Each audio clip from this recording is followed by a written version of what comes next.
Kimbangisme oye! Kimbangisme oye! Kimbangisme oye!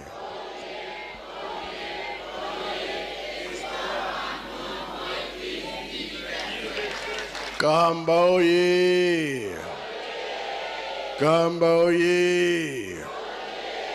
Kamba oye!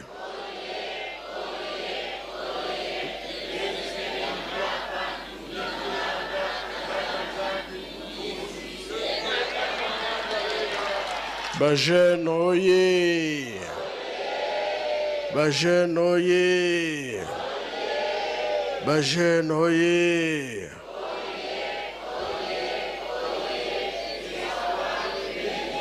Eunwe! Embazie! Bilongo biakulwe! Yangalala! Esengo bi esengo te! Kiese voka kiese kui. Tsai voka tsai kui. Na komba tata mwana pe tata molimo santo. Lelo ezali mardi mukolo na biso ya baje. Tokoyoka kaka makambo ya 5 mois pa ya papa Mbenza. Ya solo tozali bana mapamboli. Oyo ezali ntango na biso bapapa bayaki mpona kobikisa biso pasi bapapa bamonaki pasi tata molimo bamonaki mpona loposo mwindo tosepela toza na esengo touti kolekisa fete ya papa Kulutu. C'est vrai. Na bomwana bango, surtout papa Kulutu, l'âge à 7 ans. Place nyon, tata molimo sa kozala yazali. Alors, tango akangaka bato ya mabe na kimiala papa Kulutu azalaki tango papa kimbango azosola na kolo Yesu na nzela ya ntsona papa Kulutu azalaki abikisa mama Kantondo le 6 juin ange abimi mpona kolibere papa tata molimo santo papa Kulutu azalaki bakendaki na tadi kasi na tadi bakendaki bazalaki papa Kulutu fumambanza fumalongo bango batikala kuna tango ye moko papa Kimbango azongi ye mpe azongi na ye papa Kimbango alobi ndenge nini ozokolandanga place nyonso na kokende ye alobi esika nyonso bakosalelo mabe nga fo nazala wana eske biso nyonso tosalaka bongo esika place tata akei tolandaka me ye alobi te nga fo nalanda yo place nyonso okozala soki mabe ezali nga fo nazala koboma yo nga fo nazala wana alors bakulutu mbamba na papa bakena mbanza ngungu sikoyo bapose papa Kisolokele âge ya 7 ans na moto akufi na oyo akufi te okoyebela ndenge nini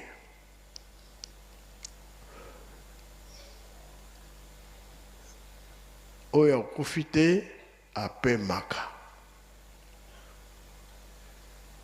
oyo akufi apemaka te lakisike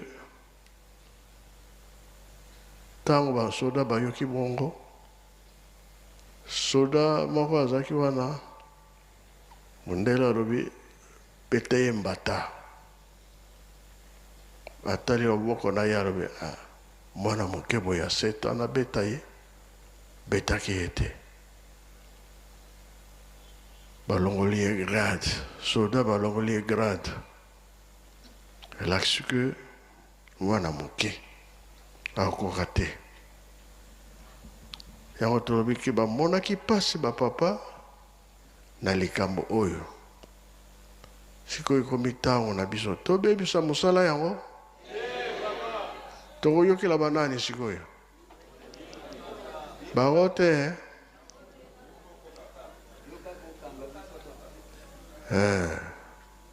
tobebisa mosala te mingi baza koloba makambo ya ndenge na ndenge me biso tokodevie te batata bamonaki mpasi tata kimbango bamonaki mpasi yango toza kolanda ndenge bango batikelaki biso eza na biso sikoyo tobanda komona olali olamuki likambo ya sika olali olamuki likambo ya sika bongo bie bongo te tokosala bie tokosala te esika totelemeli nde yango wana toyokani ye soki tobebisi kaka mosala tata nzambe ya biso esili tokende susu wapi bato baza koloba mingi me biso toza kolanda matambi ya batata ndenge batikelaki biso tosimba mosala mingi batikali komona nga te nasengi ka bolimbisi mpo makambo eza ebele tozotala tozosala tozokobongisa nde yango tozosala na programme na makasi ezoyela biso na makambo bapapa batikelaki biso balobi totonga Yelusalemi tosala misala toza na baprogramme mingi tokobongisa tokobimisa tokosala misala oyo kotambola mokili mobimba bato toza kolanda biso moke Congo Brazzaville dimanche boza na Ntinsani mpona kosisa ndako pardon ya tala ngai ndako wana esela bandaki deja osisa mosala wana ngambi ola base etikali moke mpe bosilisa nazolandela nyonso programme napesi bino angola toyoki mnano tokoti na likambo monene nanu te me Kinshasa avant Kinshasa oye bipai mosusu mpe ezali bato kotia maboko bango mpe bakontinue kosala mpo bango mpe baza na susi nde yango wana tosengi na mokuse ngai nasilisi napesi na papa Mbenza nasilisi na kombo ya tata mwana mpe tata molimo santo amen.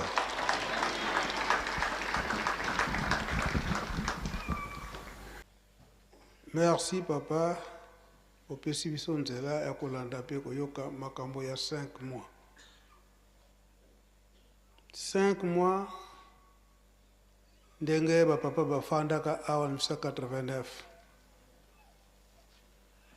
koloba ete maloba na bango bayaki kosala synthèse ya makambo nyonso bango basali po ete biso bana tokoka kolanda ndenge papa yangi na yimoko alobelaki yango ete batangi Bible baye koresime yango na makambo misato: bolingo, mibeko pe misala. Balongwe na 5 mois awa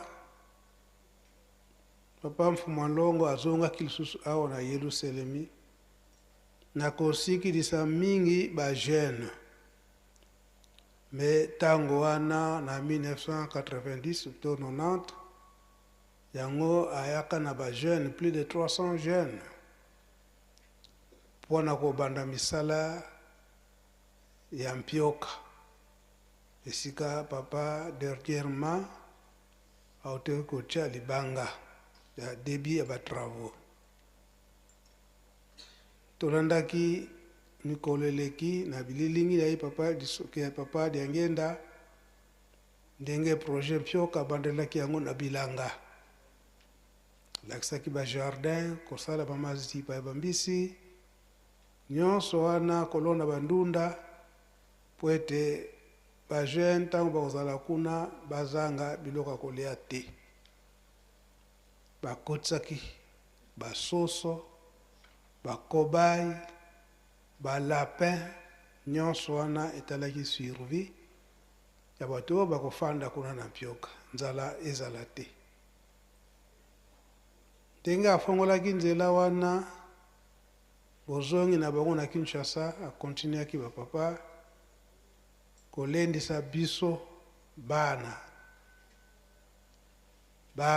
donc bana ya lingomba mobimba biso ba jeune ndenge nini tokoki kofandela ndenge nini tokoki kozalela pe na 1991 to 91 nde date oyo toye kososola lelo le 17 février yango nde papa Mfumalongo ayaka na Mbanza Ngungu kosikilisa likambo na bango mama likambo oyo alobaka kuna ndenge papa alobeli pasi oyo bango papa bamonaki na Mbanza Ngungu mai oyo bango bamonaki koloba ete soda ya mundele atuni papa Diangenda soki tata na ye azali nani. Réponse ya papa Diangenda ete tata na ngai azali Molimo Santo. Yo mwana mukeboy à l'âge de 3 ans faut donc babenganaka papa Diangenda na âge na ye wana po moya beta ezalaki te. La réponse oyo papa Mfumalongo apesaka na mundele wana. Mais la date ya le 17 février na 1991 wana nde akomaka na Mbanza Ngungu kopesa explication ya likambo nyonso oyo. C'est vrai que makambo na bango tozotiaka yango mobimba na yango po ete biso tozalaka te tomeka na kolanda mpe kososola bapapa balingaki nini mpo na biso pasi oyo emonaki bakoko po ete esengo wana biso ezala na biso po ete torealize mesika tozala kaka bana botosi yango napesi nzela na bato ya presse po likanisi ya date ya lelo ya le 17 février 1991 lusiku dusu oyo papa Mfumalongo papa Diangenda apesaka biso bandimi ya mokili mobimba. Maloba ezalaki ya Mbanza Ngungu kasi ezalaki na ntina ya bakimbangiste ya mokili mobimba. Tokolanda sima pe tokosenga batata pasteur baya po ete ntango bakoyoka bafongolela biso papa alingaki nini na esika wana mpona biso bajeune.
Mbanzangungu ye. Nye. Batata iba mama dante tututomele. Karibeni bulutele kalune diambuko. Zola lunde misiku yenki. Luvuva mudawon sonora lwenena. Zola lunde misiku nkiriaka bisa. Bamama kumbanza ngumi batata. Ntete tumene mwana kiesi mwana kambalo kendi kumbanza yi. Ngwidingi sloga ya beno. Mbanza ngungu kwa kangamane ekawu kwa idi kutukila. Diamudene redi nene. Kwa kangamane ekawu kwa kumpedi kutukila. En 1921, le 12 septembre, kina tataga kangama moni yakala mufuntatu. Le 22 mars 1918, lumbukine ya utuka ilu kanulon zambi ngwidi lusansu le vovo que le vofu qui akivo ntangu za wonzo no vo papa uzikututala mono yelemba kananga simbe tata katazaba tu kudina ko mono yakimona mono ngatu mono kayano ko nguta buka kuiza na papa kisolo kele lo kuzala mayani ba umbongele wontudi ni mutulu mutika ngani boka kwenda wele kunzala mawutudu mutulu kama nabi kwenda wuti kisimbi mulekibeni takisimba munitu buna lumugyan kakaya mwana wo a papa ka konzolako lumugya kaka kyadi kimbakidi papa wizidi mamba fukamane papa fomba za fukamane kanita wena papa kunutu kuna boma mono pingile fukama papa wiziri na wani mutadelu ngana kiangani nzebi wo turu mono peilu eki kuma kadi mamfukama twena papa wiziri simbiri mama eka semono kanima ebie mwidi antoto mudi aminenki amikyadi kensaka tata mbasika kuntela ngando ngeye kulende lenda kunsimbako kuna ntwala swazabe tuku kuna ntangwina papa kuna Lubumbashi ubie Elizabethville busika yena muye yuvula mama inkia kimpakulu kunsonga ngamono eske nge mama ngatu papa simone kimbangu kayano konguta yani nuko tokana sengi nuko swazaba ketinge diamu dinagana bona sabumina bonso buntele fumyangangi mpasi kansi kwa konso diamu intangwani bushe izi welu sansu kwa nkaka kaka kumbesa yani vo Joseph ngeyidi le mosi milanga sidiaku kadidi amudi mosika tutela kedi amudina muna 1910 rakale min samu buna muna min samu mine makala tata yani ve kalu vila kano monosia wutuka dia kamuna 1918 bia wampela ina ntimo pamukini ani papa ni kafue wenda kuna Elizabethville comment diamone dilenda wanga mana yani prisonnier ebubu yarisi ya wutukadiyaka mu 1918 yani voswa zaba ntangu ilanda bubu ntangu ifueni muzaba vo tata Simoni Kimbangu inani eske kuikila ni kuikila ngadio kabu kuikila ngano dia mudina ko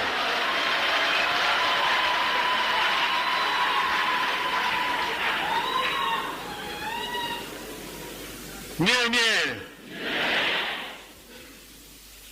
beto ban kaka bin povela bingi bwa boto lutla bobanga ah oui c'est vous tout ça be kan simwana kan wako oh vila kan insinsa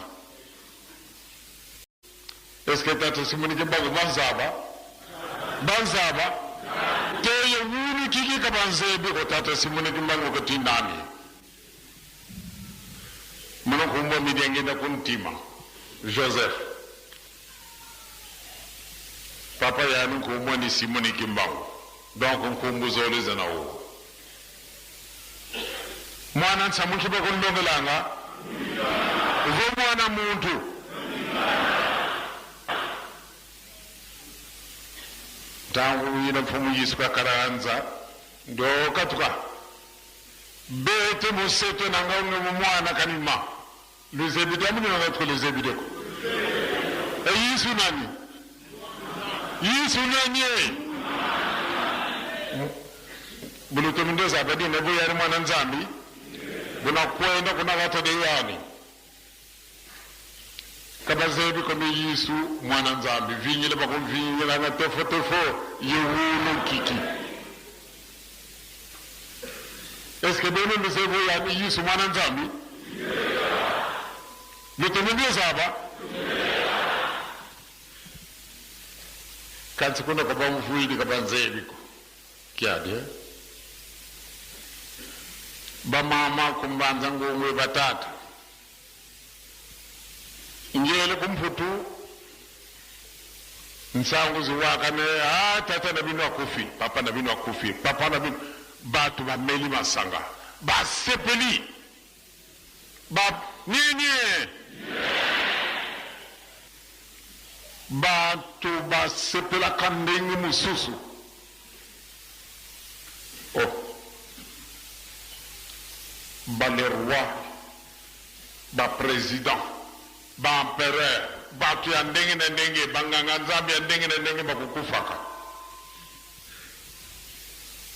nani nganga nzambi oyo okakinde tango akufaki batu basepelaki nani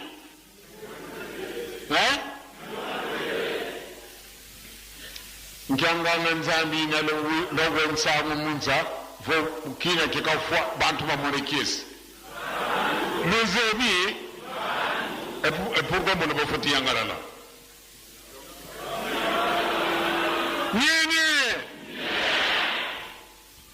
mpo na ngai bato basepeli na ntina nini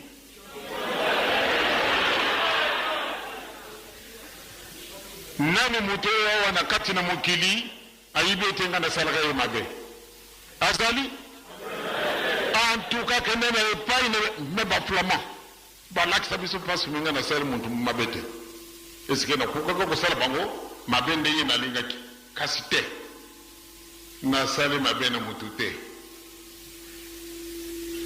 kasi sango etamboli diange na kufi bato basepeli bameli masanga oh mawa biso odete fungala biso kasi mpona nini boye moye te me bobanga na bino te ngai nakendaka na putu mpana kenda kukufa kona na putu te ezali mokili mwa ngai te c'est-à-dire soko ezali mokili mwa ngai te na lobi boye pamba te nabutamaka na putu te mono kona nkamba ya wutulwa gana ya wutulwa kamenanga titiko jamais donc le 22 mars 1918 à 6h du matin ya wutukila wuma gana kamena ya bititi yakoko lisonga livuka tuleni futuka kunima kwa kuntwala katukwena bantu bamwine kesi jangenda fuidi sa ngumule bantu babumba ne nwana balumba ne nkuba yabane kami jangenda fuidi kyabe bamundele kuna Geneve kati kuna Geneve kuna ina swama bamundele kina ke bawonsangu vo nsangu bo widi jangenda fuidi ko kuzair bamundele bataba kutu seva batoma kutu seva kani nsangu za tulu wakala le 3 octobre lumukina kya zewe nkandu kumbanza ngungu bantu bamundele batu seva mais vraiment vous êtes les macaques vous ne valez absolument rien pourquoi bamwine ne kiesi bawidi vonge fuidi ebunge muntu ndwano bamama ibatata diamu dinagana mfumu za wonso nganga za nzambi za wonso mvuzufwanga day kansi bweba widi ngenda fuidi kiesi kilungide wele hakei ngayi yote nani zane nani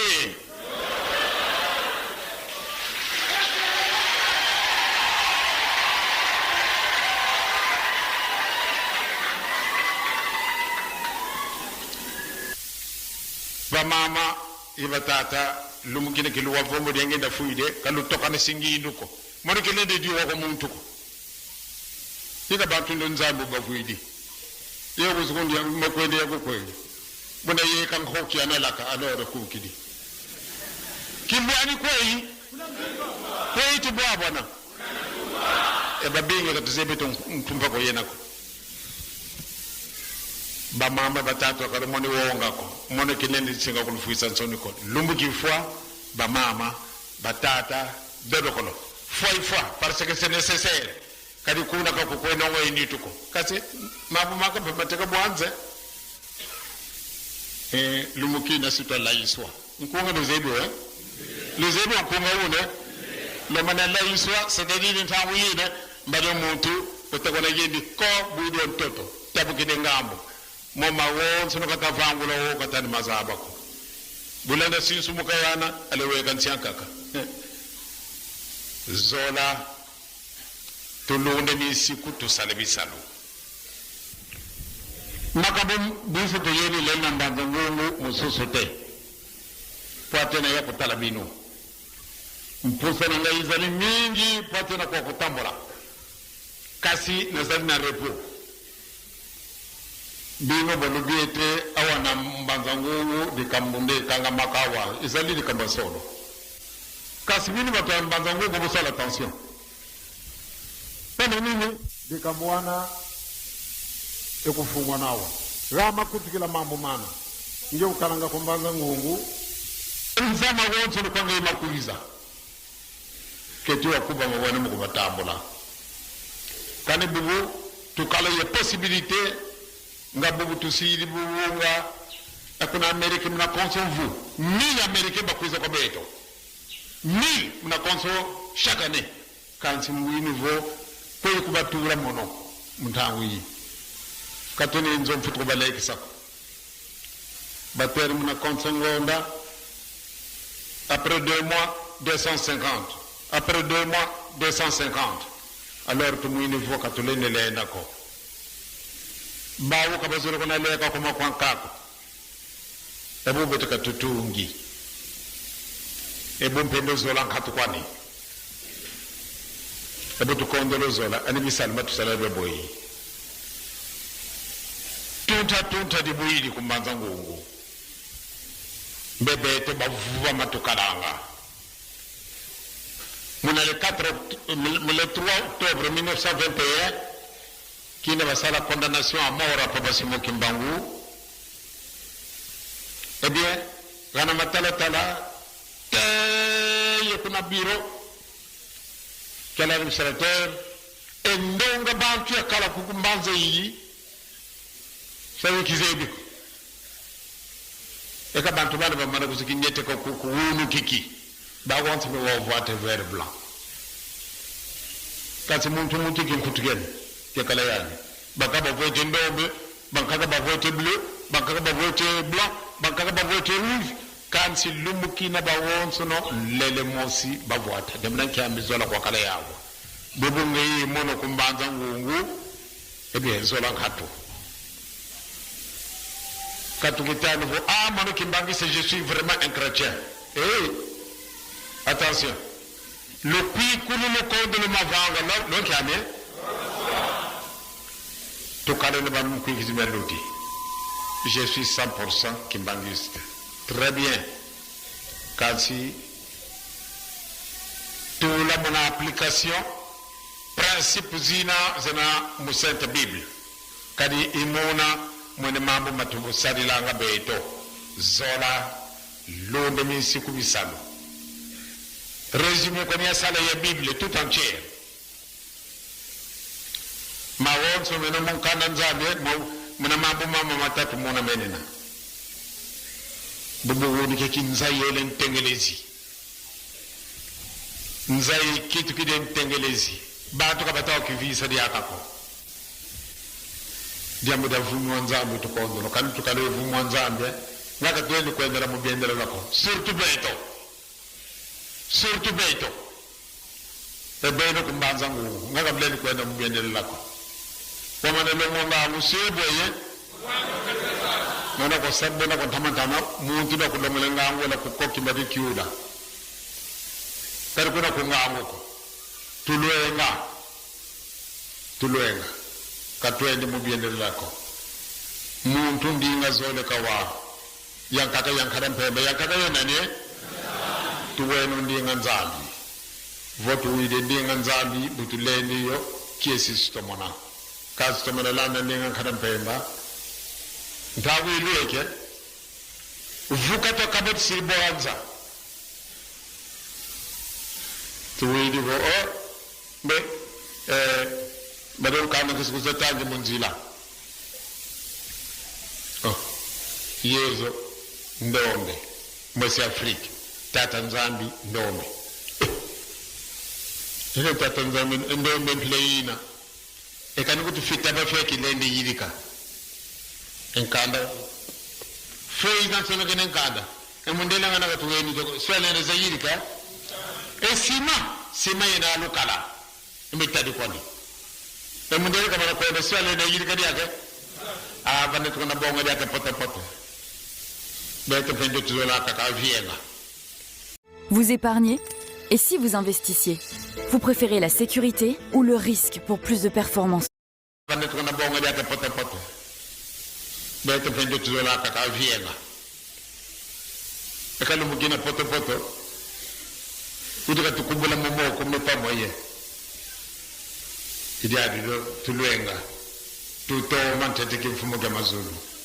Mawon sono malanda yana kanga manekamo yiswa tansa bogo boy zolele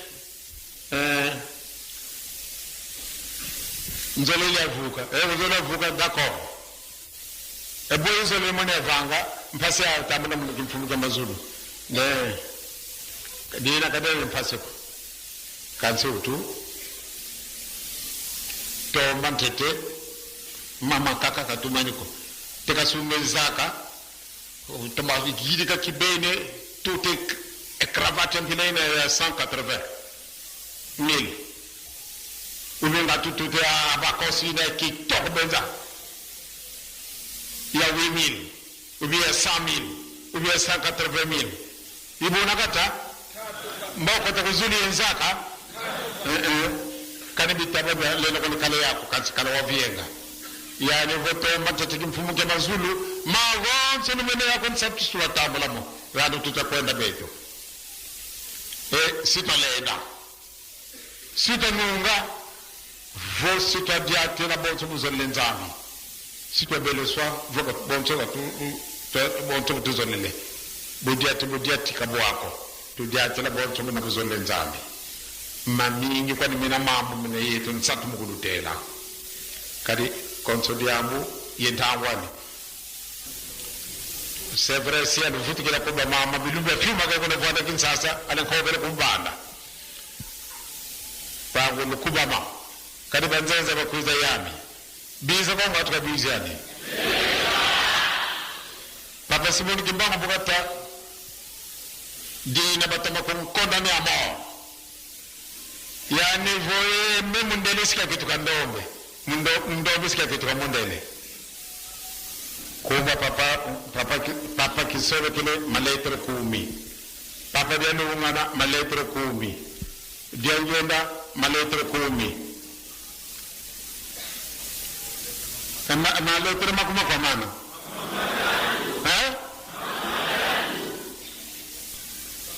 Ndio kama fimpi njitawi papa wale voanda kuna boloko 30 ans Demain ça sonné. Condamné à mort le 3 octobre 1921, le 4 octobre à 8 h du matin, bah faute pour Rwanda. Le 4 octobre 1951, na bola comme tout comme na numu jawu qui leni côté là comme nzoyoko. C'est vraiment curieux. Nzami utuzolele. Mambo ngeko na mayawo kansi. Nina kwa swami kaka ngeno kwa swami kaka. Tulame no edi amodina. Uno di bansonge le colonel. Et noir. Colonel. Maintenant on a kala fonctionnaire. Luwanga a adjudant le fungula. Kokin sasa bayirike ekan. Di bokolanga adjudant le fungula. Tout ko de kalagana. Mon pandome. Kakituka adjudant. Fakeye.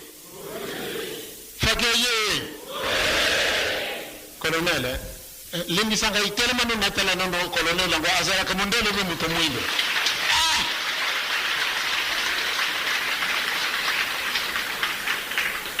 En tout cas nzambe azalika kanzambe. Oh colonel alukutamu ya solo.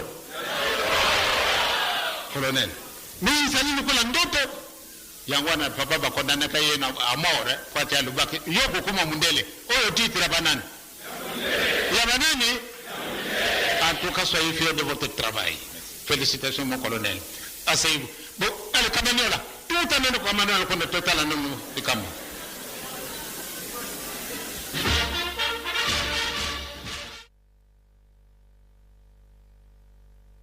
osukisika kawana pona kowela ngonga Mokola lelo le 17 février 1991.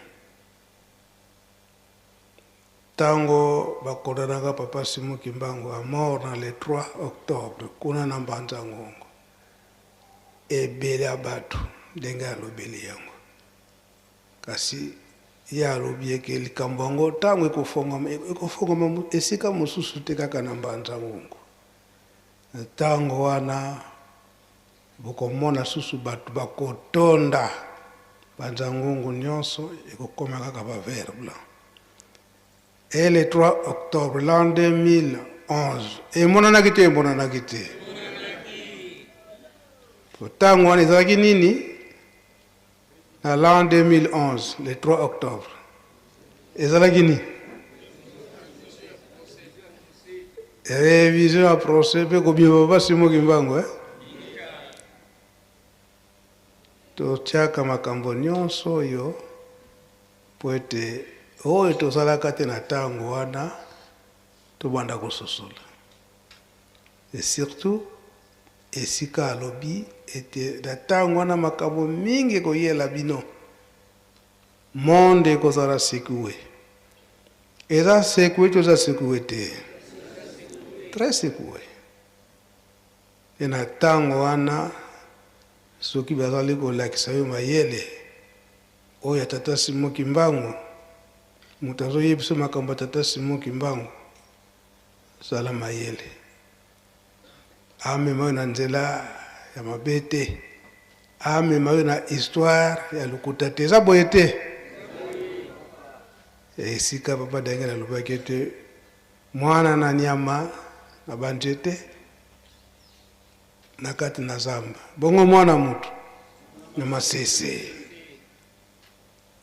yango toza koreprendre makambo nyonso oyo koloba ete batata batikali kolakisa biso nzela ya solo esika mosusu ye alobi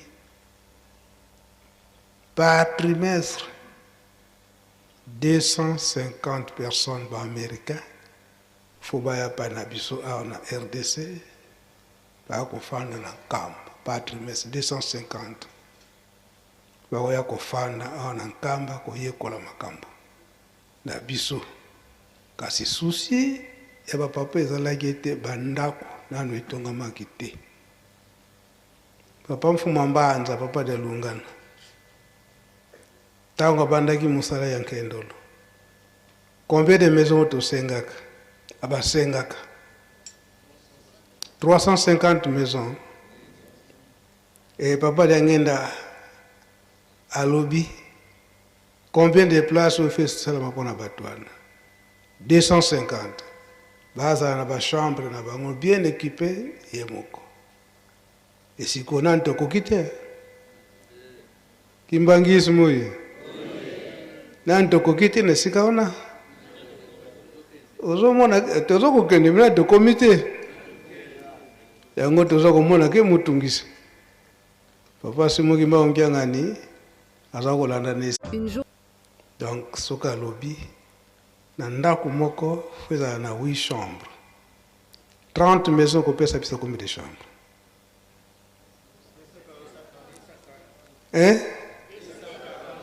240 déjà esoki totali oyo mosusu ntango wana baya na bango ntango wana baya na bango oyo wana papa somoki mangiangani azolanda matambi ya batata to azolanda yango te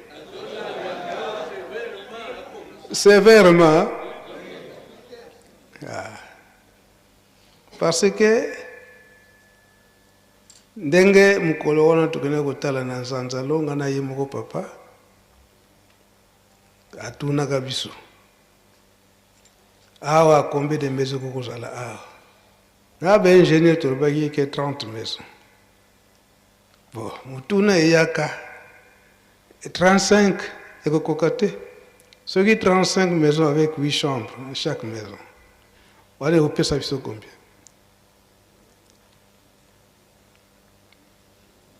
un mathématicien, un calcul mental. 280. Donc on a ceux qui 250 on va payer par trimestre. Parce qu'on est à l'aise. On a d'autres qui ont commentaire. Tu l'as dit comme le papa d'Angenda. Ozomona likambo oyo toza komona biso eke papa alingi nini pona biso.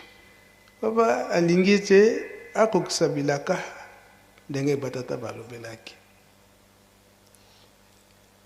ngai nacheka mwa commentaire moke esika wana tosengi mpe na bambuta na lotomo ya tata molimo centre papa simoki bangiangani papa kabemba papa ndungi papa elebe papa Sylvain aza na mission de service koloba ete manso ezosalama kati ya yelusalemi ezali nde batata ndenge batikilaki yango po soki tokokisi te biso nde tokozala na ngambo bango esi batikali koloba manso bango basika koloba manso topesi bino nzela bambuta na kombo ya tata ya mwana pe tata molimo santo. Merci tata mokonzi ya bule mokonzi ya lingomba tata molimo santo na nzela ya papa nsoki ya nzela opesi biso maloba tolandi message ya papa na kati apesaki biso chapitre oyo Esaïe chapitre 43 versets 10 à 17. Esaïe 43, 10 à 17, totangi na kombo ya tata, ya mwana pe tata molimo santo. Ngai yawe na lobi boye.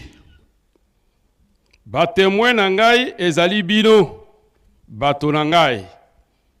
ezali yo ekolo oyo napona mpo ozala mosali na ngai.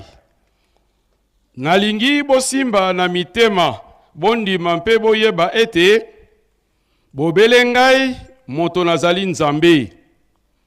Liboso na ngai Nzambe moko te azalaki, mpe sima na ngai ata moko te akozala. Yawe azali ngai, Yawe ezali ngai. Bobele ngai moko, mobikisi mosusu azali te, bobele ngai. Ezali ngai moto nabikisaki bino, ngai mpe moto nayebisaki bino yango. Bozalaki ata na Nzambe moko te ya bapaya. Bino moko bozali ba témoin ete ngai nazali Nzambe. Ngai Yawe moto nalobi boye. Nakozala bobele Nzambe seko. Moto moko te akoki kolongola ngai eloko na maboko na ngai. Mpe makambo ngai nazali kosala. Moto moko te akoki kopekisa yango. Yawe Nzambe ya bosantu ya Israel oyo akolongola bino na boumbu alobi boye. Likolo na bino nakotinda moto moko oyo akokitela Babylone mpe akata minyololo na nyonso. Bongo Babilone nyonso bakokima na bamasuwa, esengo na bango ekobongwa na mawa. Ngai nazali Yawe, Nzambe ya bosantu na bino, mokonzi na bino, oyo asala Israel. Kala Yawe afongolaki nzela na kati ya ebale monene, apasolaki balabala na kati na mai na modindu. Mpe moto asalaka ete bashareti na bampunda elanda na bilombe ya basoda na yango na mbala moko bakweyaki. Mpe bakokaki kolamuka lisusu te, bakufaki, basilaki lokola singa ya mwinda. Na kombo na tata la mwana pe tata Molimo Santo. Tokopesa commentaire moke na kati na contexte oyo Bible akoti auti kopesa biso liloba yango na Esaïe chapitre 43 verset 10 à 17. Na Esaïe 43 10 à 17 oyo ezali likambo monene malendisi oyo Nzambe ye moko apesi biso. Lokola apesi biso azali komilakisa ete solo yende azali Nzambe kati na biso mosusu azali te. Awa Nzambe azali komilakisa ete ye azali mobikisi yende mokeli na biso. Azali kobenga biso ete tozala ba témoin na ye. Abengi biso te biso zali ba témoin. Azali kolakisa na biso ba oyo ye ete to kanisa nguya na ye. Na ntango wana azali kolobongo na bana Israel na kati na désert. Mais lelo lokola bapesi biso yango biso ba yetovandi o ba croyant que mangiste bazali kobenga biso ete to kokanisa maye mazalaki na biso n'époque coloniale. Tolani la bande ndenge papa lobi mpasi oyo papa Molimo Santo amonaki mama mwilu pe bango moko banvoila. Lelo bakokaki ko venger mais ba venger te. Lelo nde bazo sala ngo rappel epai na biso ete to kanisa pasi wana. Atana yango biso to kokozwa lobiko. Ye azali Nzambe. Soki azali kosala biso rappel wana azali ko lamusa kondima na biso ete kondima na biso ezala makasi. Touti kolanda ngo na liloba soka papa alobi ata bayeli biso malongi manzimbi su na bazimbisi mais to yeba esika to telemi esika to uti pe esika to zali kokende. To moni kuna bazali koloba na biso te Nzambe mosusu azalaki te liboso na Nzambe rabiso. Bayeba yake babebelaki biso likambo na Nzambe to kanisaki te bazaki ba Nzambe. Ndoko nde bango bazaki nde penza banguna na biso pe to yebi oyo basalaki biso. Babi petango boko totikalaki biso moko tozalaki pe na Nzambe mosusu te. Tozalaki kaka na kati na pasi. Nzoka nde Nzambe ye yo mobikisi oyo akobongwa na kate oyo ezali lolenge moko lobi lelo pe libela ndenge bapesi biso na Hébreu chapitre 13 na verset 8 abongwanaka te nzambe oyo azalaki na ntango abikisaki biso oyo longisaki bakoko na biso ye oyo tozali na ye yango wana soki tokei na verset 9 wana place tolobi na Hébreu 13 tokomona ete baza kote ya biso te tokosama te ndenge touti koloba na liloba suka ya papa ntsonga nzila ete tokosama te na mateyi ya ndenge na ndenge po mateyi wana ya ndenge na ndenge baye bapesaki yango babikaki te na bango na mateyi na bayoki ya mateyi wana bango nyonso bakufaki Bible aza kolakisa biso Datan, Abiram, Coré, Jambres, Ambres bango nyonso wana malgré babundisaki Moïse me bakokaki te mpe bakufaki yango wana balobi biso nde tozali batémoin biso nde tomonaki biso nde toyokaki biso nde tozali komona biso toza capable ya kotransmettre parce que rôle ya témoin ezali oyo amonaki oyo ayokaki akoka kotransmettre yango na bato mosusu adéfendre yango mpe bato wana bakomi na ntango na bango mpe bandima bakoma babongwana bazwala molongo moko na biso yango wana batata bamama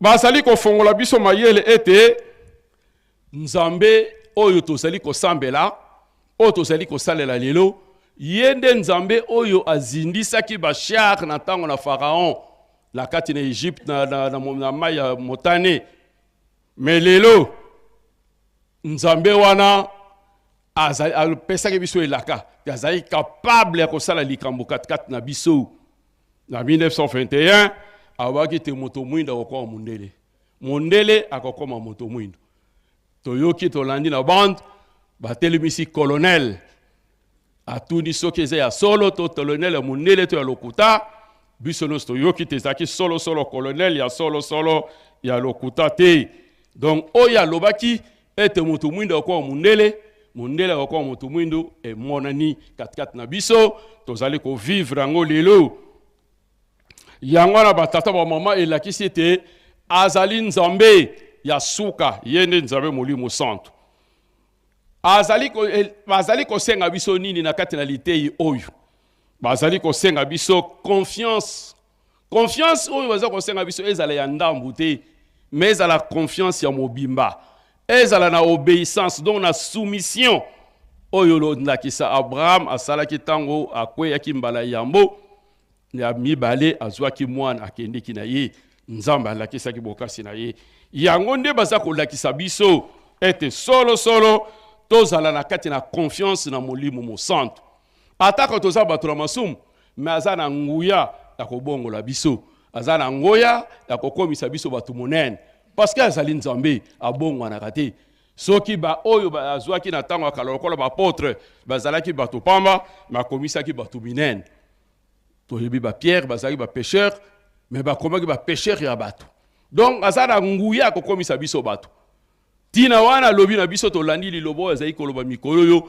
suivez-moi aveuglement donc suivez-moi aveuglement ezali kolakisa confiance makasi soumission epai na nzambe epai na ye tata molimo santo likambo oyo na histoire ya Bible suivez-moi aveuglement ekokani na lisolo oyo eza na Jean chapitre 9 tata oyo abotamaki miso ekufa bapozaki bakestio ebele me nkolo alobaki ete abotamaki bongo mpo nguya nzambe emonisama me ntango ayokaki sango na nkolo apusanaki azwaki lobiko andimaki mpe alandaki kino suka mutu moko akosaki ye lisusu te akomaki disciple nkolo alandaki nkolo tine ekulusu donc ndakisa oyo baza kopesa biso yango bapesi biso ndakisa mibale na Genèse chapitre 12 verset 1 tina 3 Abraham atondisami na nkita atondisami na bozwi me balobi na ye atika mutu azoloba na ye azomona ye te ayebi ye te azotinda ye esika oyo ye ayebi te me Abraham atikaki nyonso alandaki mpe akomaki mabota nyonso lelo epambwami na kombo na Abraham Yangona kondima to kolanda nkolo aveuglement oyo ezali boyinga te, ce n'est pas de l'ignorance. Ezali humilité komi kitisa. Soki to landi nkolo to sosoli to yebiye. Eza boyinga te, eza bozoba te. Ezali bomoto te, ezali nde bonzambe. Yango eza kolongola biso na molili, eza kokotisa biso na pole. Mais soki to tie mayele na biso ya classe na liboso, mais sika bato ba yekoli mingi mpasi ezali. Bazali ko luka kaka nzambe mpote akoko tia solution na ba problème wana.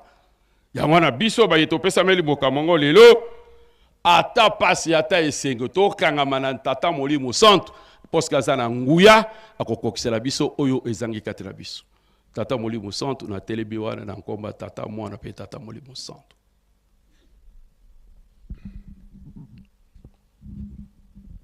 Na komona nzambe tata mwana tata molimo santo.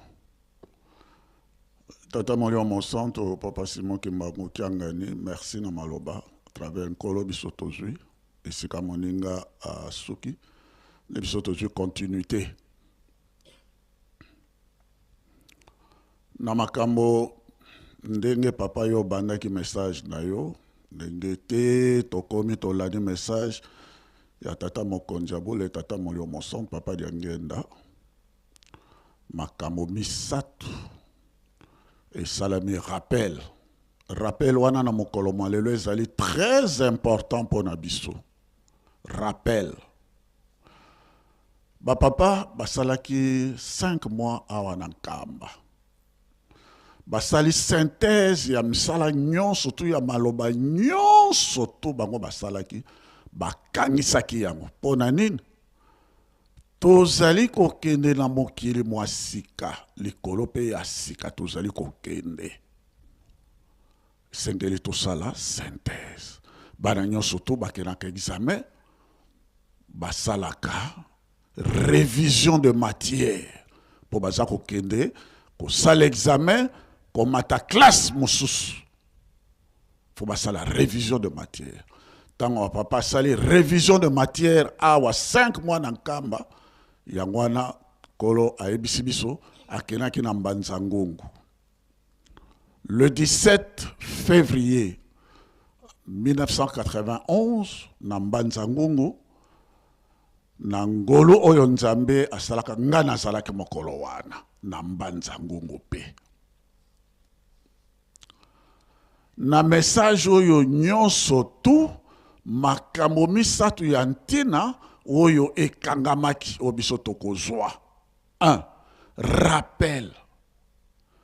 rappel ya bonsomi ya mboka oyo tata Kimbangu amemelaki biso bonsomi ya mboka oyo tozalaka baumbu bisika oyo bamindele bazalaki kokonza kosala nde ye bango babundela biso etoma mpo ete biso toyeba kozwa bonsomi tosala misala wana asali rappel po maladi bokono bozali makasi na moto ezali kobosana moto osaleli ye malamu abosani meme tata nzambe ntango ye abimisa bana na Israel apesaki bango mibeko na Mont Sinaï, Mont Horeb.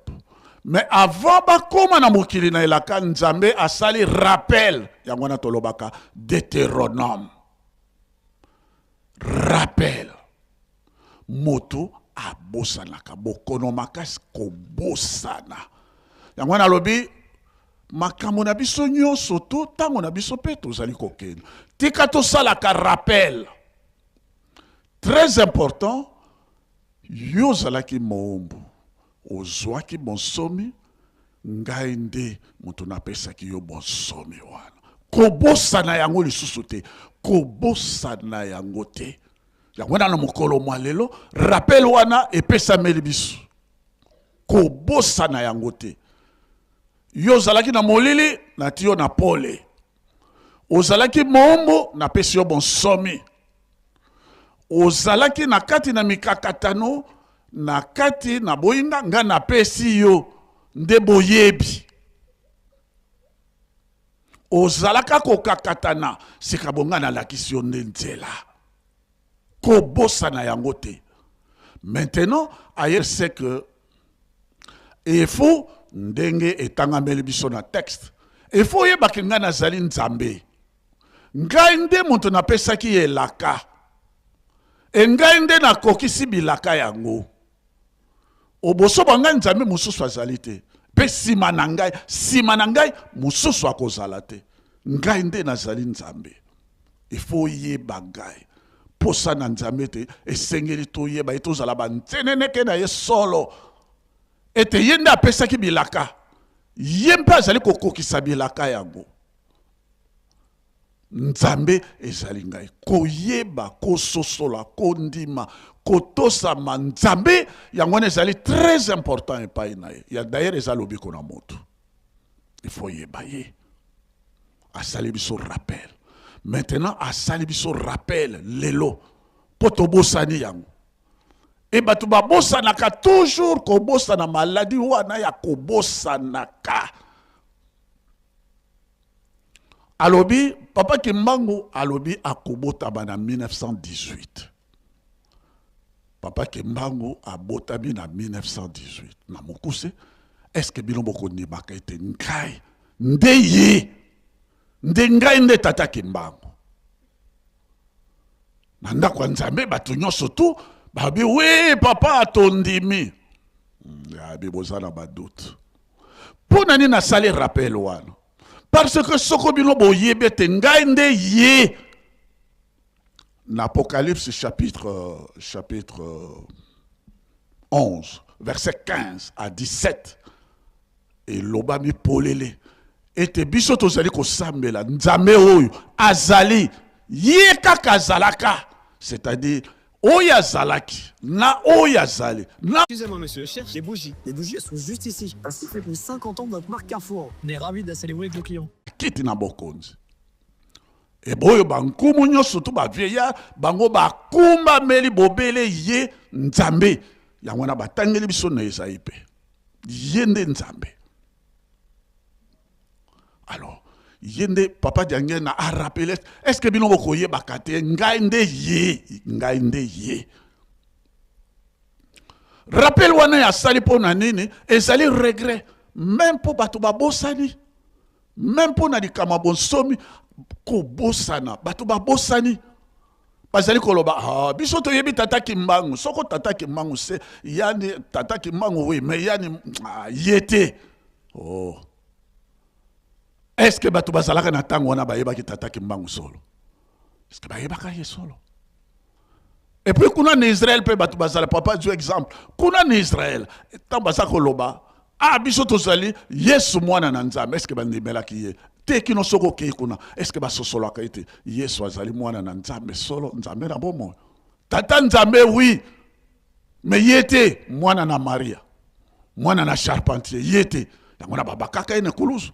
Basopelaka esoy babwakaki libanda ekuluzo kutu babakaki moto amemaki en moto mwindo Simon de Sirène parce que balobaki ye pe azali moto mwindo nde pe toyoki asa moto mwindo ndeko na bango bato moko bajanga ntina.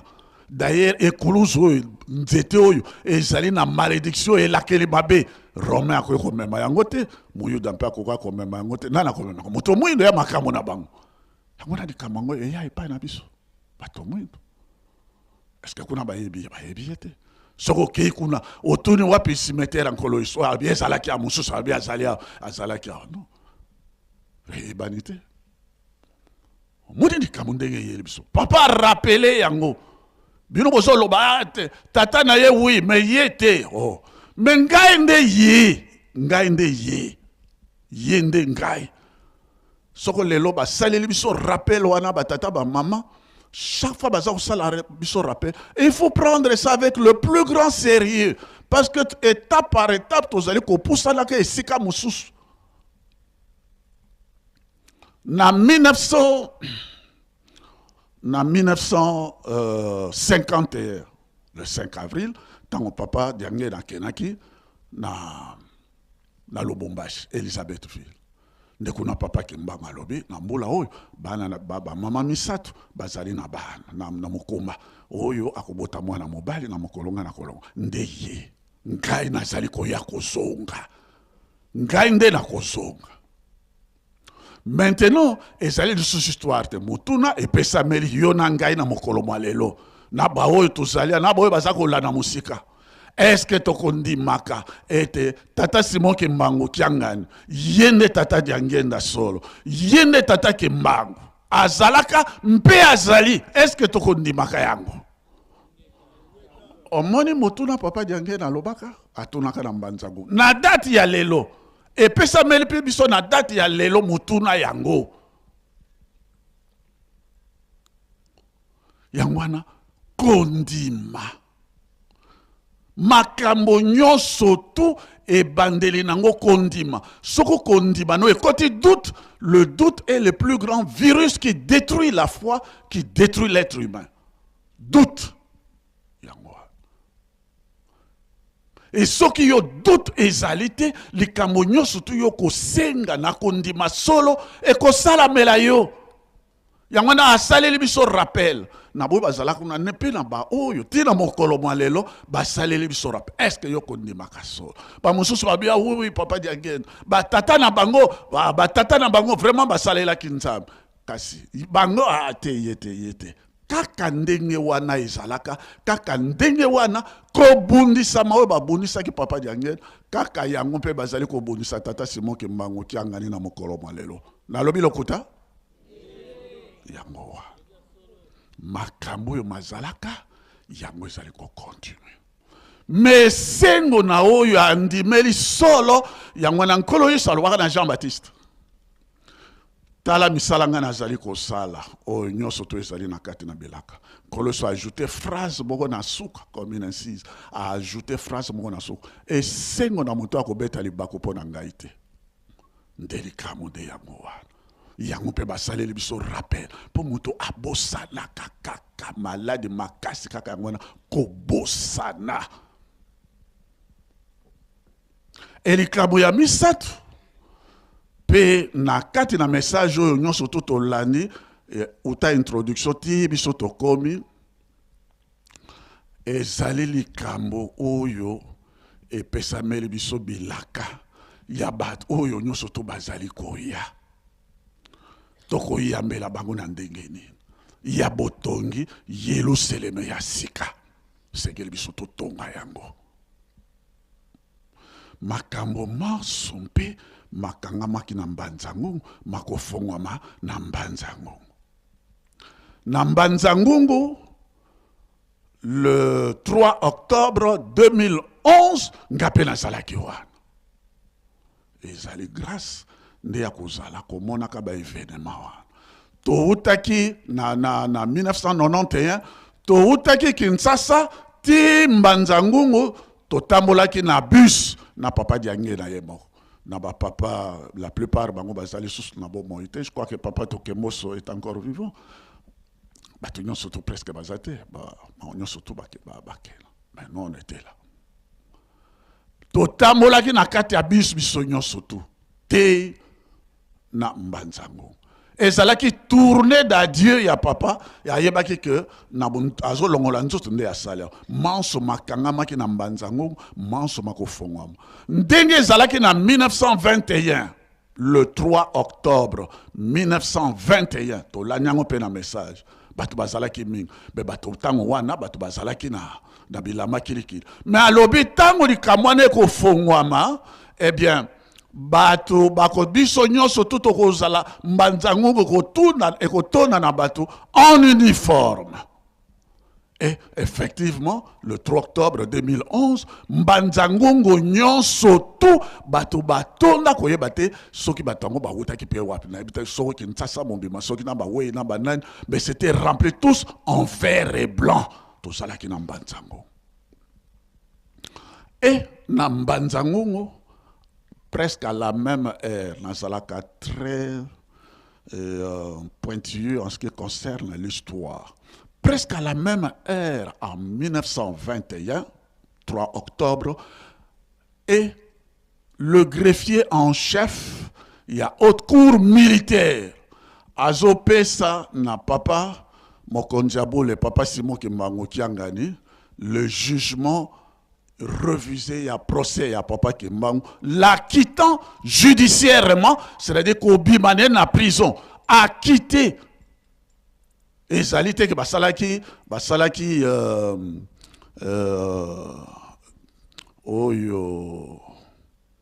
procédure, mon sous en procédure politique, le mot m'échappe. Mais il y a Akamati, révision, il y a jugement, acquitté judiciairement, c'est acquitté, à un problème de abîmer la prison. Presque en la même heure, en 1921, le 3 octobre, à la même heure, il y a Zako Simba, copie à jugement Wana. Et ça qui grâce c'était, mais c'était, et jugement refusé. Nalikolo, na Moï, en pleine, presque dans, c'était 12h30 si je ne me trompe pas. 12h30.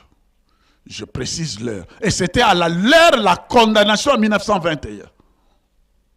L'heure, papa Diangenda a tiré Kinzotopé dans Genève. À la même heure, Bazako Pesaye, jugement wana, a simi yango couronne et salami en plein midi, kuna nalikolo. Et ba oyo ba yebi, les gens qui savent, les gens qui savent, tant on va remarquer signe wana, na 2011. Ba yebaki déjà na 1950. Likamwana et Bimaki, ça se trouve dans des livres déjà. Pape na Rome, azwaki révéla. Atalaki yango, signe wana amonaki, mwasi asimi pe mwana. Ndenge salaki na Fatima, asimi mwana. Donc ba yebaki que, mais mwana wana kobotama. Mwana wapi akobotama wapi e bato nyonso to bazala yangwana ba dépêchaki bato yo seri doxina banane oyo bayaki na hôpital était envoyé là-bas en mission ya ko surveiller tant bayoki que a commis malade et etc. On a dépêché bango baye balobi tokota la mwana oyo akobotama Nesika na tata Kimbangu soko ya longoli nzoto. Effectivement, en 1951, papa Simon Kimbangu a botan. Yangwana papa Dialongana basala ekolinga ko latisa ye komo wana te parce qu'il était recherché. Basala ki ko lukaye. Et tant que tokomi en 1951 a du jugement ya procès wana couronne bibi balobi yende ye. À partir de ce moment-là, de 51 ans, tous ceux qui sont Banganga Mayel, tous les savants, Bazako calculé, livre, surtout il y a Daniel Banan, tout sur le plan scientifique et tout sur le plan aussi religieux, surtout à Daniel, les autres qui sont exacts. Barobinde yé. Il y a un qui grand signe. Yende azalaka batata ba mama soki yo to sakoloba to lanyango na message e kangamaki na mbanzangongo e ko fongoma na mbanzangongo soki yo kangaki eloko te c'est ko kanga wana sa pouvoir spirituel soko yo kangaki te est-ce que ozali na nguya ko fongola oya kangaki yende afongolaka oya kangaki na oya fongoli bazali se moto semo moko po ya yebi ndenge ya kangaki e yempe a yebi ndenge ye a ko fongola. C'est clair. C'est clair. Yango wana likamo wana tokomi nango na mokolo malelo. To sali rappel. Quelle est la mission de Papa Simon Kimbangu? Yangondenge papa alobi na ba rappel wana ça la sortie ya regret boyebi ngaite boyebi tatate boyebi te maebi no bozui boyebi te ça la regret mais biso na mokolo malelo to komi 35 ans exactement to longola makamwana malade wana ya koyeba te ya badoute yende yangonde ko salela biso développement yende totosaye tolandaye aveuglement. Mission ya Papa Kimbangu. Quelle est la mission de Papa Kimbangu? La mission de Papa Kimbangu, c'est de libérer l'homme noir de la servitude étrangère. Parce que depuis 2010, Monzoto étoile bimaki.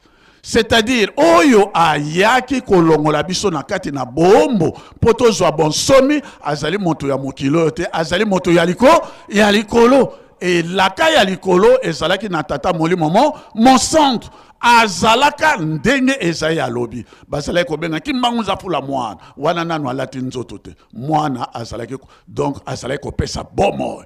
Oya pesa ka bomo. Yende nzambe. Azalaka. Et puis, aye kolata nzoto, mpona kozala kati na biso 100% moto et 100% nzambe. Kati na biso batu. Kolongola biso biso na iwana, kolongola biso na bombo. Ya nzoto pe ya molimo. Na Esaïe sakola ki yango na Esaïe 19, verset 19 jusqu'à 25. Kotangango na Sophonie 3, verset 10. Ba chapitre ezebele. Je prends juste 2-3 chapitres, c'est tout. Mais deuxième mission, il y a Papa Kimbangu. Deuxième mission, il faut biso ba gentoye ba yamo. Mission, il y a Papa Kimbangu. Deuxième mission, c'est de construire et de bâtir la nouvelle Jérusalem. Yerusalem ya sika etongama, c'est-à-dire likolo ya sepe mabele ya sika. Likolo ya sika pe mabele ya sika. Yerusalem ya sika, yango nde Zacharie alobaki na Zacharie chapitre 14 verset 16 ou bien Zacharie 8 verset 23. Mabota manso ya mokili mobimba ekoya kosangana na Yerusalem ya sika, mboka ya mosantu, mboka ya nzambe, mboka ya kimia, mboka ya lobiko ya mabota manso ya mokili mobimba, y compris Israël. Bisonde awa Yerusalem. Yende ndenge ba yokanaki na nkolo Yesu le 5 avril 1921 alobi nkamba oyo ekobi Yerusalem ya sika. Donc mokumba ya kotonga Yerusalem na sika.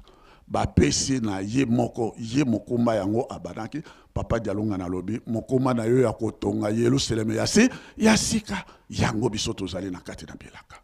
Ndenge Papa Ngopembe asala kotona. Est-ce que vous êtes makabo vraiment kobunga oyo?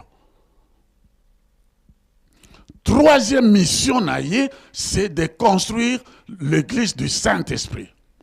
L'œuvre de Jésus-Christ a Zuyango, Yenda Zali Kotonga Lingoma ya Suka, ya Tata Molio Mosan. L'église Kimbangiste, Ponanine, une nouvelle église parce que Tozali Kobota Mambala Yami Balé.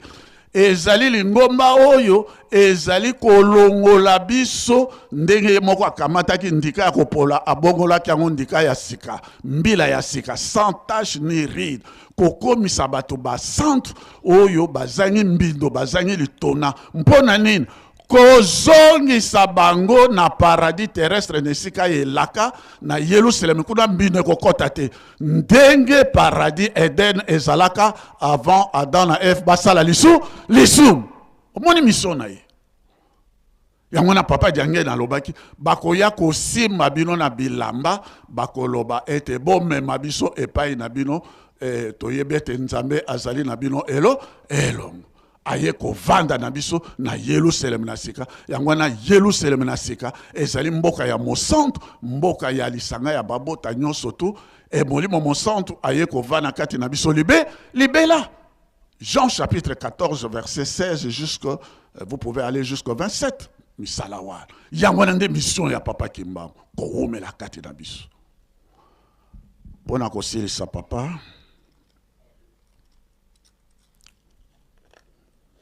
C'est une demande que je formule, papa. Le 3 octobre 2011, au Pesakinga Matei, na Mbanzangongo. Na tangaki texte, il y a Genèse chapitre 41. Na teyaki na kata stade en Mbanzangongo. Non, ça le rappelle, papa na yebi yango. Bisoto bosa na kameo nzambe, obosa na kate. Na lobaki boye na Matei kobima Joseph abima qui na prison parce que Joseph avait l'âge de 30 ans quand il est devenu le premier ministre, le patron d'Israël, après Pharaon. Il avait l'âge de 30 ans. Tata pe basala qui 30 ans, papa qui m'a qui 30 ans en prison. Lettre misatu ya papa, non surtout ça fait chiffre 30. Kobi manaye na prison, abandaki mosala. Ndenge la lobaki. Kobi manaye na prison, 1. Adui bati premier ministre, gouvernement nyo surtout ya Égypte na maboko na ye. 1. 2. Pharaon aponelaki ye mwasi. Talan bolamu ya yo nzambe. Aponeli ye mwasi. Asna. Mwasi apotifera. Aponi ye mwasi. Kaka na mokolo wana. Ba chanzaka ye bilamba 3 fois. Oya zalaki na prison ba longoli. Ba 4e mandef makamunyoso. Oya longwaki na prison po na kokoma na ndako ya Pharaon. Mosusu. Tango ya komaki na ndako na Pharaon. Ba changer bilamba 3 fois. Alati samaki molat. O Pharaon apesaki ya kibokonzi. Le même jour. Et le même jour, le même jour, Papa, depuis le 3 octobre 2021, à l'Obaki, Kanisa ndenge zalaka na Joseph. Tango ya abimaki na prison, directement na Katia Moussala. Bisompe. Tango yo ezali tango ya yo. Tango ya biso kosala Moussala, mpoete biso toyeba kosepela. Papa diangenda alobi yango yo moko pe biso nyonso tolandi. Tango ya tikaki nzoto bato basekaka. Men kolo yisto alobaki tango nga na kokufa bato bakoseka. Men na mwa tango moke bokozala na esengo na bino moto akolongola yango te. Sika boye papa diangenda bato basekaki. Men yo uti kotia libanga kuna na février uti libanga na Mpioka. Ayoti libanga na Mpioka. Mpioka barrage sila. Mpioka bino nyoso to bozola nangati ya ba jeune na mokili mobimo. Barrage sala. Ba société sala. Esengo na biso moto akolongola ngo lisusu azate. Mwantango moketo salaki na mawa kolela.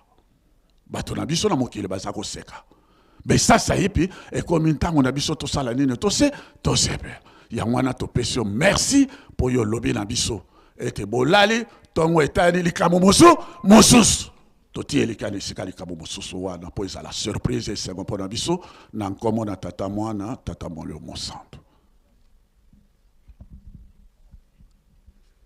Na kombo na tata na mwana pe molimo santu. Nzambia kaka zetu. Papa Simon Kimbangu Kiangani. Meme batata na biso bazalaki kokangama pona yo po balandaki yo. Biso bana pe atandenge mokili eza kotungisa biso tozali kaka bobele sima na yo. Fumu Nzambi papa diangenda oya zalaki kolelela ke tata na ngai. Quand on est pro, on doit toujours rester pro, même quand on se dit me lâche surtout pas. Mema yete yo zalaki kozwa bobele papa kisolokele na papa dia lungana nzoka wana eteni na yo ya nzoto papa. Nzambe na biso olandi maloba mina ntina na passage biblique ya lelo. Yo ozali Nzambe ozangi mbanda. Bakanisa yike bazaba mbanda na yo. Lelo batomboki lisusu bayoki outi kofungula makambo ya minene. Makelele mabandi lisusu papa. Tokufa lelo lobi musika. Bakeko zwa balangwi masanga. Po ba distraire yo tolonga tena makambo yo obongisi na bunzambe na yo. Babelge bayebi yo malamu. Soki ba Congolais bayebi yo te. Babelge bayebi yo malamu. Obimisaki mokonzi na bango na prison ya sena mabele na Allemagne. Papa toyebi ke tuzana mukumba munene pona koteya mutu mwindu. Koteya mutu mwindu eleki pasi. Parce que mangomba manso na mangomba oyo etelemi na lokolo moko basili kokota. Donc maintenant, eloko baza koluka tozangela elongo. Papa basali na yo biso oyo awa. Tolandi mai papa dengenda lobi pona mibeko papa. Nde usunga kaka biso. Parce que soki maintenant tolandi yo ke tokwe isi mobeko na se. Noki tozangela mai papa ozomone la pasi obongisa. Papa ozana rendez-vous ya kuyamba ba américain okokoka kuyamba bango papa. Jeunesse oyo ndenge vande wa papa. C'est ça votre victoire. Donc ba américain ba yana bango. Nzanza longa. Papa lukolo utuko ni atelisusu kuna. Makambu ya malamu eza kuya. Donc soki papa dengenda lobaki ke mwindu mutu akokoma mundele. Po mundele ye akoma mutu mwindu. Papa tango ilokole zali tango na biso. Toko sala bozoba teke to zangela mayo obongiseli biso. Fungola kaka maboko okabela biso bolamu yango. Donc nzambe na biso yo ozalaka na bilongi sambo. Yango pona ko maîtriser yo na bunzambe na yo eza kokoso. Papa salela biso boboto. Na bandako na biso tango tolali. Papa tambola kandenge omesana koyako tiaka biso elembo sika tolali. Po garçon bazo benga Lucifer papa. Akomi kosala makambo na nko. Nzambe na biso za elombe. Soki batu nyonso soki baza kofinga yo papa po bayebi ke to distraire ye kaka. Biso tozali basali na yo, biso tozali bana na yo. Pona komoni sete makambo salili biso ezali ya malamu. Biso tala president na biso yeyo. Papa president yaka. Ngai nazo banda geri yango.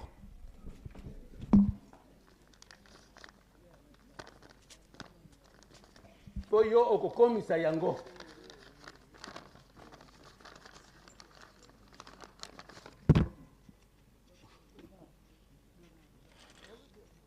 Au lieu de $5, je $30 nangai. Bukoma. Vous êtes mon président. Nazo craindre atali kambo mokote. Kombo nangai kaka eko mama. Na kombo na tata na mwana Mulimo Santo. Amen.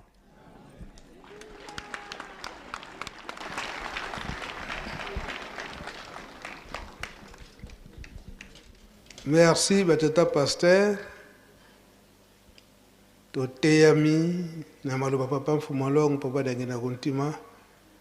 Lelo, le 17 février, il y a 1991. Kuna Nambanza Ngungu. Yango pito reprendre le message yango. Mingi alobaka oeza kotala avenir. Puis le 24 février, na mukolo wana akendaka kosambela na Kikonga. Tango wana akendaki kosadresse na bandeko na biso ya Lukaya. Pe kuna pe akiko découvrir secret ya bana misato. Donc mardi à semaine prochaine, yango pe kozala le 24 février. Tokolanda pe mai oyo alobaka kuna na Kikonga papa Mfumalongo. Ngana telemi na nga wana onkomwa tata mwana pitata Mulimo Santo.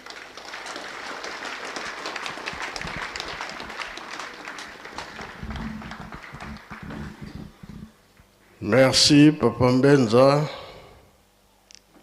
Tolandi maloba na yo. Pisi biso makasi. Tolandi pe maloba ya papa oyo alobaki na Mbanza Ngungu. Yango peza te leiki mingi kopesa biso makasi. Na ba papa pasteur oyo bolobisi koyo. Kasi Américain ceux qui baillent nazana mutuna. Biso toko yamba bango.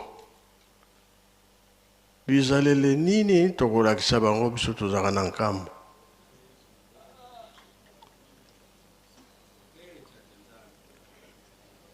Papa elebe, bilexi nini lakisa na. Papa, nakomona tata mwana molio mo centre, oyoki makelele nyonso wana. Makelele nyonso wana. Papa, lembisanga na salelo na mondele moko en Afrique du Sud, monsieur Travers. Tango tina nga na Johannesburg, na kenei kuna, na tei, l'été kaka ya mokuse na monsieur Travers, professeur kuna na Johannesburg. Ndeko na biso pe papa pasteur Simon Azaliawa, témoin.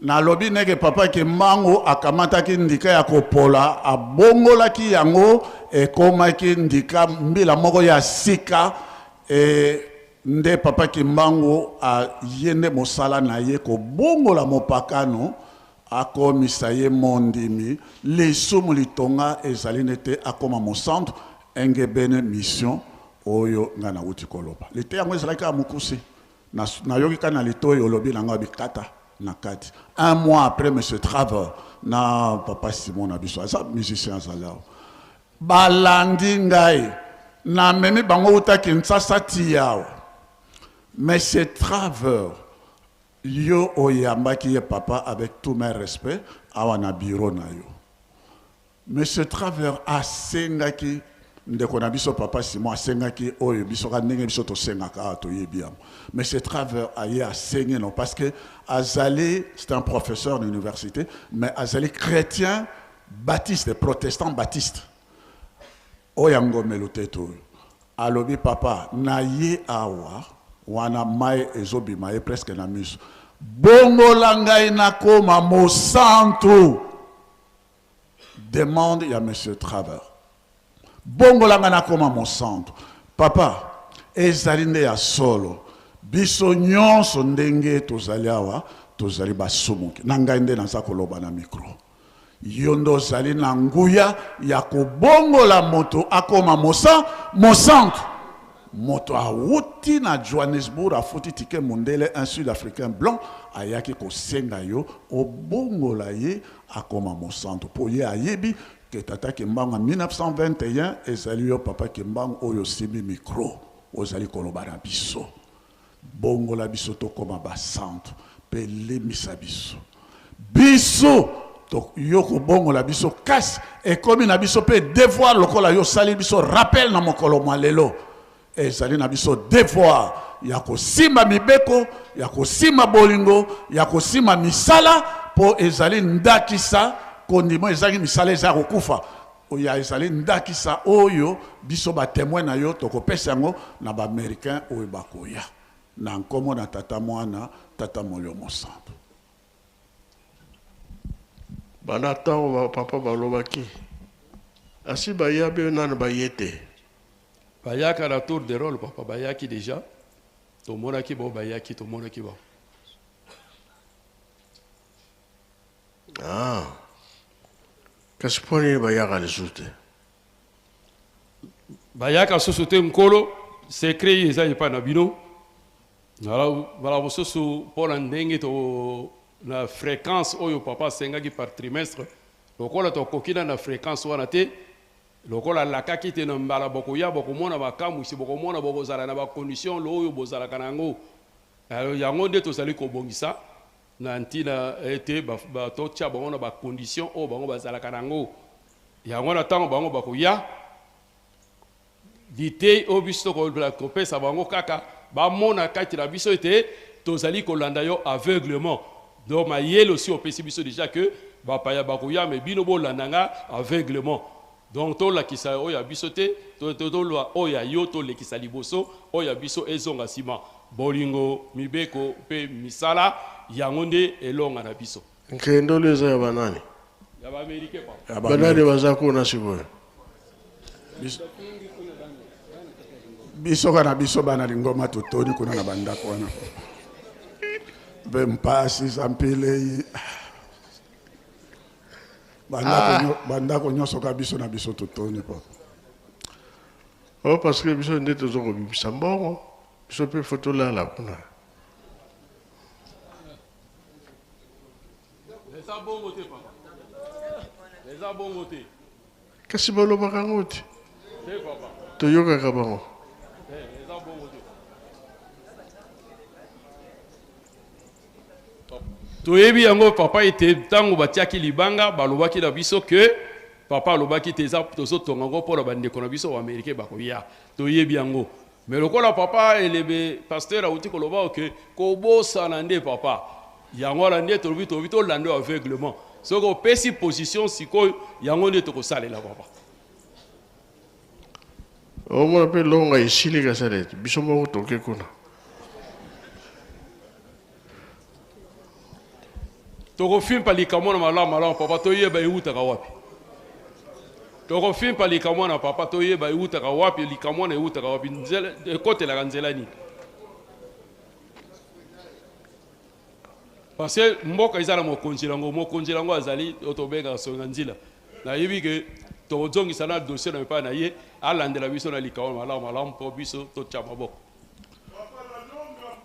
Un instant papa, un instant. Micro. Papa, makamomi balé, papa, Nkolo a rappelé biso. Négligence et influence. Papa a rappelé biso yango chaque matin, papa Ntsongandil. Soki banda kukuna etoni na kendolo pe babisika nyonso wana. Influence pe négligence. Ah, yo moni yepe ba moto, hein, moto mnena bon, talakaka. Influence pe négligence. Yango ne komisi biso. Yango na tola na yo aveuglement. Lokola yo lobby lelo et likamonyo surtout e banaka na prise de conscience. Désormais, influence ezalate, négligence ezalate, tozali ko poussa na le 6 avril. To bandi ndenge yo lobek année oyo 2026 ezali année ya pratique makamo ya négligence ezalité ya influence ezalité banda ko wana nyonso tu etongama popo na bapaya biso nyonso tu totika yango pona bapa na bapaya bon nana zali d'accord atombola mosapi lekolo.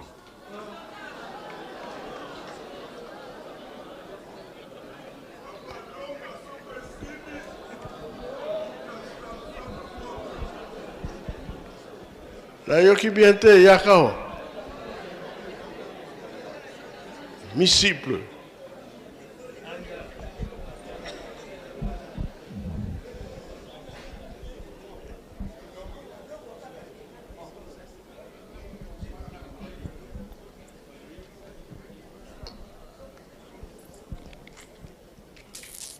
Merci Nzambe Nangai, Papa Simon Kimbangu Kiangani. Kolo Lingomba, papa ya solo na komba tata mwana pe tata Molimo Santu. Biso na kala na faki tozwaka décision wana ndenge papa apesaka biso. Alobi na biso boye, ba musicien na lingi ete bandaku nyonso ezotongama bino bobanda ko surveiller yango. Bobanda ko tala yango pamba te nazomona désordre et bando kota na bandaku oyo ezotongama. Ya solo papa na ba flûtiste na biso to mekaka kolanda likambwana me komelaka biso passe. Papa tango tali abibana na ngai bovanda. Me na tango ekoya makambwana ekosalama. Lokola lelo papa longe ezotongama. Soko longe sili lokola mbuta Samso azawana.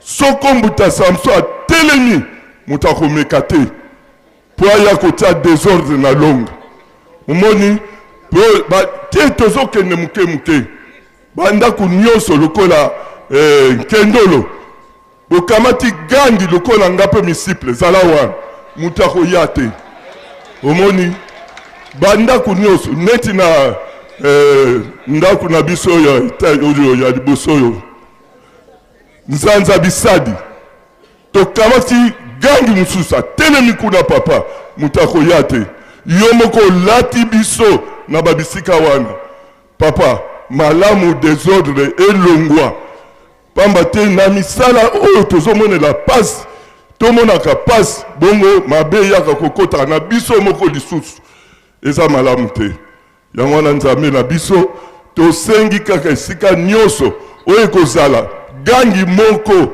fazalaka abanda kokontrole yango apart baprotocole yango wana kaka nzambe na biso nazalaki nango ya koloba nakomba tata mwana molimo santo amen.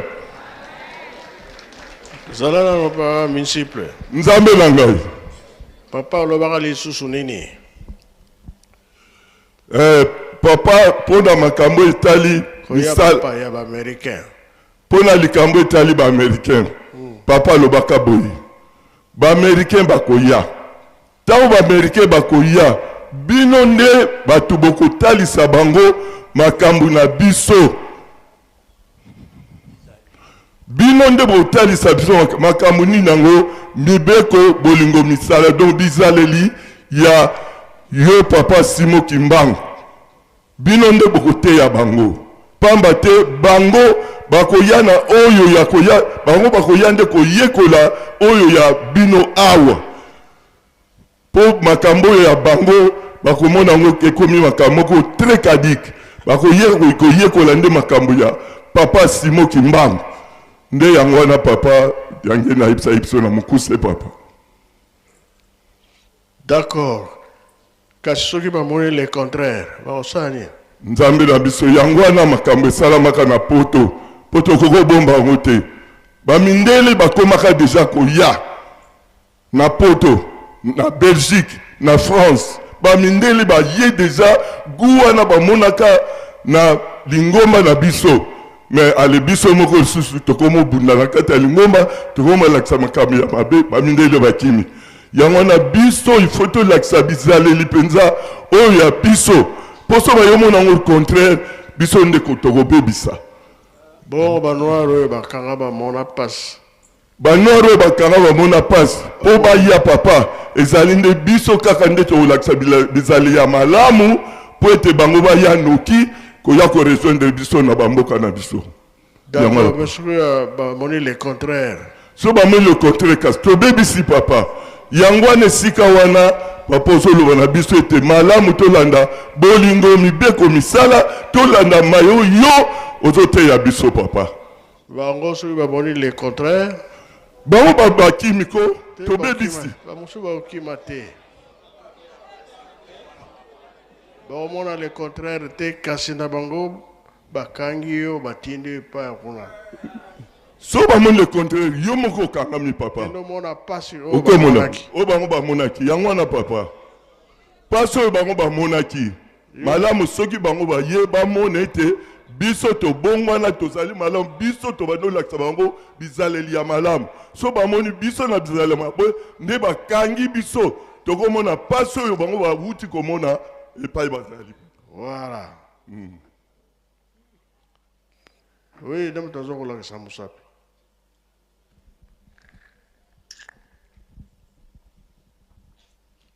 Oui, papa, au touché point moko très important. Papa Diangue na bakisaki boy. Nandenge pe ba noir américain au bazalaki koya awa.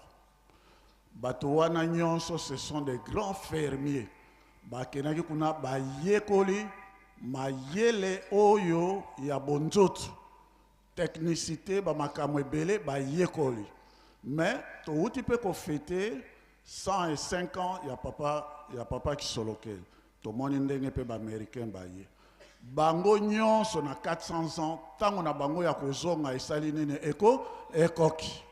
Bato wana bakoya mingi bazali susu na posa ya kotika la kunate parce que mingi kati na bango pe mingi kaka na ba mindele mususu bazala ba mindele te bazali baumbo babongwana mindele lokola bazali kolinga lisusu bato mwino te bato wana nyonso to baza kozonga na bomengo na bango tango bango bakoya epai na yo ndo kolakisa bango esika bango bawutaki mais bakozala awa mpo bayekola bizaleli na biso oyo ya mokili oyo ya biso ya bonkoko oyo ya biso likambo wana ezali likambo ya bilaka oyo elobamaka ete bango bakenda bango pe bakoya kozonga mais bakuta biso spirituellement propre soko bakuti biso spirituellement propre yango nde kozala bolamu na biso ndenge yo otili banga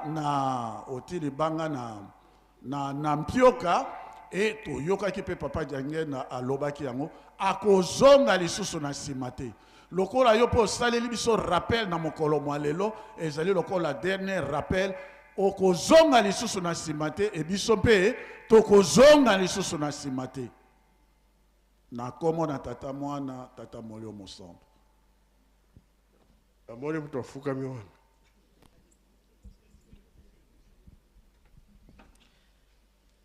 na nkombo ya tata mwana pe tata molimo santo. D'abord napesi merci mingi papa yambo nazwa liloba depuis nazali na nkamba inane yango na sanza moko na maye maloba miawa yango nazwi likanisi ya koloba bamindele bandimaki likambo oyo depuis kala kasi biso moko nde tobebisi naza koloba ngo papa nakanisi oyebi nga malamu nakoke koloba te lokola likambo yango interese ngai nde na ekoloba po eyebana tozalaki na lutendele ntango tobandi probleme ya baconflit ya doctrine biso tobandi kodefendre yango tosali bapublication nga nazali kotinda mingi na internet nazali kosala bapon mpo na kosola na bamindele ya Suisse na bateologie ya kuna ntango biso tosalaki kodefendre makambo ya papa Simoke Mbangu ke ete aza molimo santo nde tosali bapublication totindi bateologien ya mindele kuna basalaka 6 mois bazala koétudier publication na biso wana baye koloba ya solo tondimi ete papa Simoke Mbangu azali ya solo molimo santo me likambo totikali na yango ifo toyeba boyebisa biso malamu nde nini papa Dialungana akomi nkolo Yesu ye mwana ya papa Simoke Mbangu esika wana nde boyebisa biso malamu me tango tobundi koluka kopesa baargima ya koyebisa mindele kati na biso bato mosusu balobi makambo ya pamba ke papa Simoke Mbangu aza nzambe te bamindele baye kokoma bambi ce n'est pas possible bino moko boza na kati ya lingomba boza liloba moko te bamusu balobi te aza nzambe te bamusu baza koloba azali nzambe tiango makambo papa mutuna oza kozongisa na biso stak mindele bakoya bakuta position nini biso moko toza liloba moko te mais toza batu na batu baavantage baza mingi kondima ezali te na batu leo toza komona pasi mpo na makambo wana nakanisi papa oyebi yango malamu peut-être na tina wana nde esalaki ke nazala na nkamba po tofina bibo wana epasuka ifo tozala liloba moko batu mingi baza na kondima te meme ata baza badoktere baza banini baza banini kondima ezali te alo nde ntango ifo tozwa position ke tozala liloba moko na kondima ya solo mingi baza kosala baaventure kaka ya koluka kolia baza bamvwama me kondima ezali te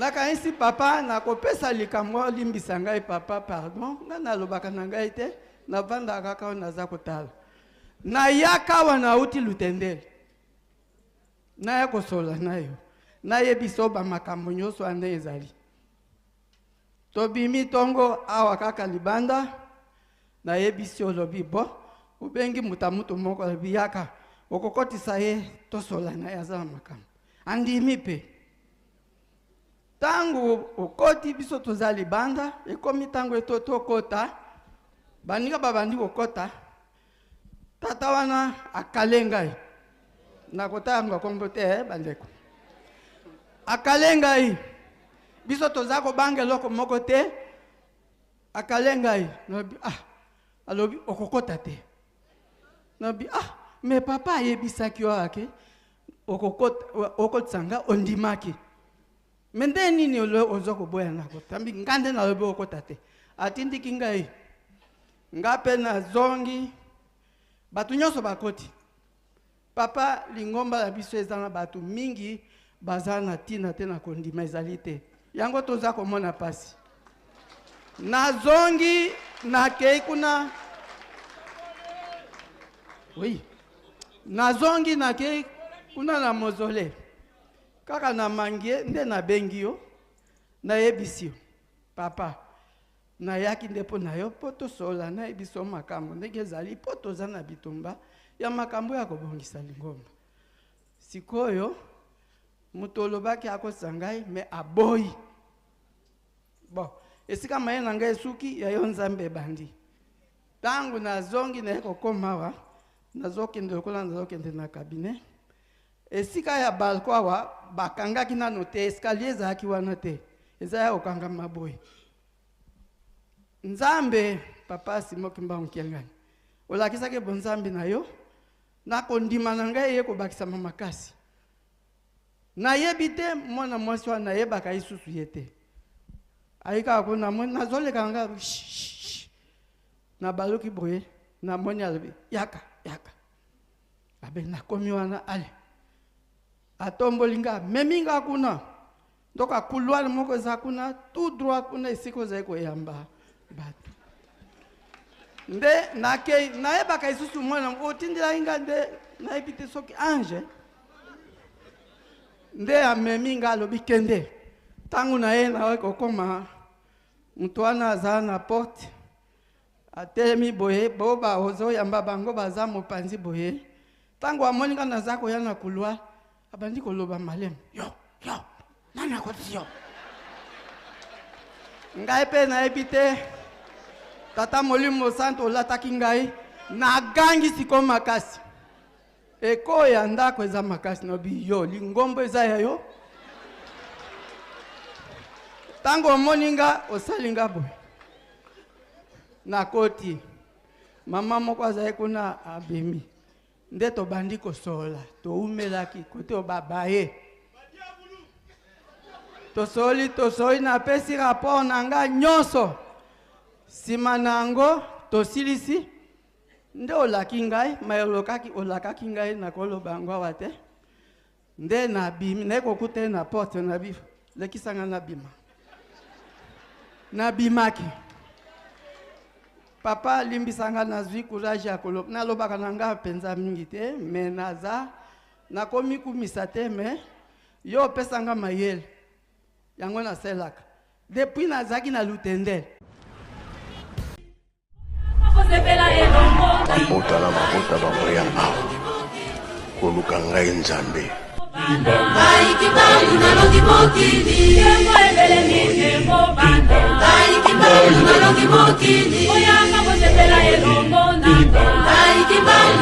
Mokili